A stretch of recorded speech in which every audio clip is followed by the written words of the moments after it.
Okay, the next theory, TMR theory, we call the turtle guy, kind of because this was around and we decided to call it the turtle guy. And we'll get to this in a second. I want to give you a visual of what that is. I want to let you know that most theories, or most things that work because somebody observes something. Again, it's already been around forever, but everybody up to this point hasn't seen it that way. And all of a sudden, when you see it for what it is, all of a sudden it opens up a new avenue of doing this. So let's just take a look at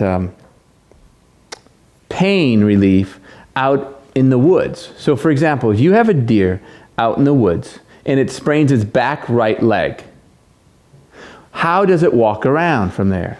And so if I'm here and I hurt this leg, they basically stop using much weight over there and they start walking like this, right? And they're putting a lot more weight on the other three. Maybe they're putting a little more weight here than they are these two. All right, and now I'm going to ask you, so what's causing them to heal?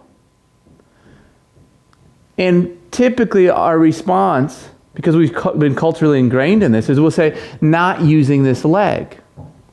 And I say, that's one of the obvious things. What's the other? And the truth is, the other three are working harder. So if we were to work even harder with those other three, will this heal faster? So a lot of times your doctor will say, well, just rest it. Well, that's a quarter of the thing that might help it. But if you don't do the other 3/4, which is the other three extremities, it won't pull it back into symmetry. And that's what I'm going to share with you, what I mean by that. So here's what's happening, is that here's your center of balance, center of gravity. All right, that's what makes us an upright being.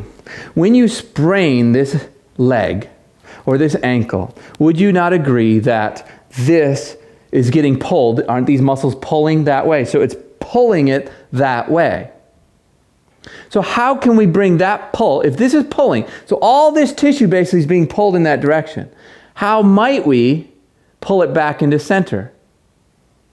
Now, you'll say, if you sprain your back, or if you sprain your right leg, what ends up happening? You put a lot more weight on your left. Watch what that does. That takes this tightness and it pulls it this direction. So now we've got this tightness that's kind of been wedged over to the midline, but it hasn't quite been brought over to the middle. So you may say, look, I've been weight bearing a bunch on this leg, but I'm not better. And I'd argue that, yes, you are better. You're not well yet.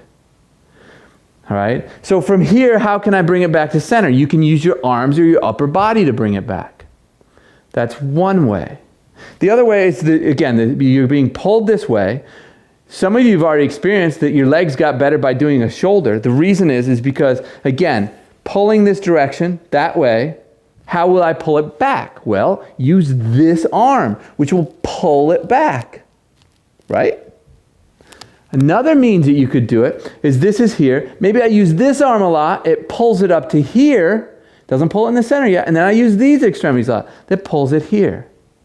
When you experience what you experienced and you saw the results you saw, that's what we believe to be mechanically what's happening. Going back to the deer again, notice when they're hurt, they pick this leg up and they weight bear more on the other three, as we do too. It's just what we're not doing is oftentimes we go back. What's the very first thing when you walk into a healthcare provider? This leg hurts, they want to work that leg. That's not what happens out in nature. Now let's take a look at this in a graph sort of way. I was a former math teacher, so we'd look at the X, Y, Z axes because we're three-dimensional creatures. There's our center of gravity, our center of balance. All right, here's what divides us. That's the y-axis. You don't have to know this stuff, but there's the axis that divides us into left and right, or left and right, whichever way you look at it. And the x-axis is what divides us into top to bottom. And then we're a torsion. We can rotate, right? That makes us a three-dimensional creature. And if you remember your math, which you probably don't, is that means you've got two z-axes that allow for you to rotate. Here's the center core. If this right leg is hurt, all right, I guess I'll give it out here a little bit so you can see my face. If this right side is hurt, it pulls it this direction. If that's the case, what might be the easiest way to get it back? Use this arm to to pull it back. That's why you'll see your shoulders fixing your legs. Then, but let's just say we choose not to use that way. Well, we've got it here, and we use the opposite leg a lot, which brings the center here, which brings that rectangle here. How do I bring it back? Well, I can do some trunk or I can do some shoulders. And that's what you're experiencing with total motion release. And that's what you're experiencing not just with total motion release. That's what you're experiencing anytime you're healing and not just getting better, but getting well. And when you're not getting well all the way, what you're not experiencing is the other three extremities being worked. Okay? I hope you enjoyed that.